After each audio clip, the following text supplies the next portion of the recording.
এবার ঈদে সমুদ্র স্নানে আসা পর্যটকদের বরণ করে নিতে প্রস্তুত দরিয়া নগরী কক্সবাজার। হোটেল, মোটেল ও বিনোদন কেন্দ্রগুলো সেজেছে নতুন রূপে। গেল কয়েক সপ্তাহের বৈরী আবহাওয়ায় কক্সবাজারে পর্যটকের ভাটা থাকলেও এবার ঈদে ঘুরে দাঁড়ানোর আশা ব্যবসায়ীদের। আমরা আশা করতেছি লাখো মানুষের দল কক্সবাজার সমুদ্র সৈকতে হতে পারে। ওখানে মোটামুটি আমাদের ব্যবসা বাণিজ্য এটা আশা করতেছি আর কি ভালো ব্যবসা বাণিজ্য হবে ইনশাল্লাহ।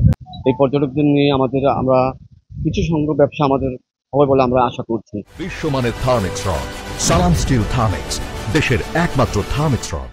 এরই মধ্যে হোটেল, মোটেলগুলোর 50% আগাম বুকিং হয়েছে। পর্যটক আকর্ষণে হোটেল কক্ষের ভাড়ায় এবং খাবার রেস্তোরাঁগুলোতে বিশেষ ছাড়ের ব্যবস্থা থাকছে বলে জানিয়েছেন হোটেল মালিকরা। অধিকাংশ হোটেলে 50% অধিক রুম ইতিমধ্যে বুক হয়ে গেছে। আমরা আশা করছি যে ঈদের 2 দিন পর থেকেই পর্যটকের ভিড় বাড়বে। যদিও বা অনেক ক্ষেত্রে ডিসকাউন্ট দেওয়া হয় না, তারপরেও কিন্তু আমরা ডিসকাউন্ট দিয়েছি, ছাড় দিয়েছি। পাশাপাশি এবার আমরা কিন্তু নতুন একটা সংযোজন করেছি, কক্স কার্নিভালে আমরা কিন্তু একটা বড় ফিক্সড জোন করেছি। বর্ষা মৌসুমে সাগর বেশি উত্তাল থাকে, তাই সমুদ্র স্নানে পর্যটকদের বাড়তি নিরাপত্তা দিতে প্রস্তুত লাইফগার্ড কর্মীরা।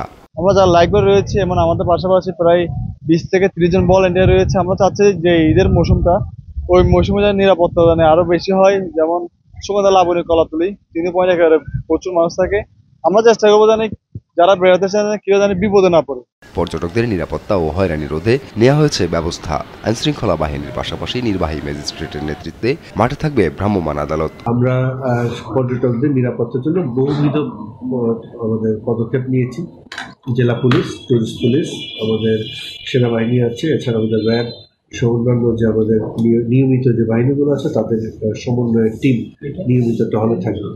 এছাড়া জেলা প্রশাসনের আওতাধীন যে বিচ কর্মীরা যারা আছে এবং পরিচ্ছন্নতা কর্মী যারা আছেন তারা নিয়মিতভাবে বিচে এই কার্যক্রমটি তাদের যে নিয়মিত কার্যক্রম অনুসন্ধান, সহায়তা এবং পর্যটকদের যে ধরনের পর্যটন সেবা দেওয়া এই কাজগুলো তারা করবে। ঈদুল আজহার টানা ছুটিতে কক্সবাজার সমুদ্র সৈকতের পাশাপাশি পর্যটকদের জন্য প্রস্তুত হিমছড়ি, ইনানি, পাটুয়ার টেক, মেরিন ড্রাইভ ও রামুর বৌদ্ধবিহার সহ সব পর্যটন কেন্দ্র। News desk, Desh TV.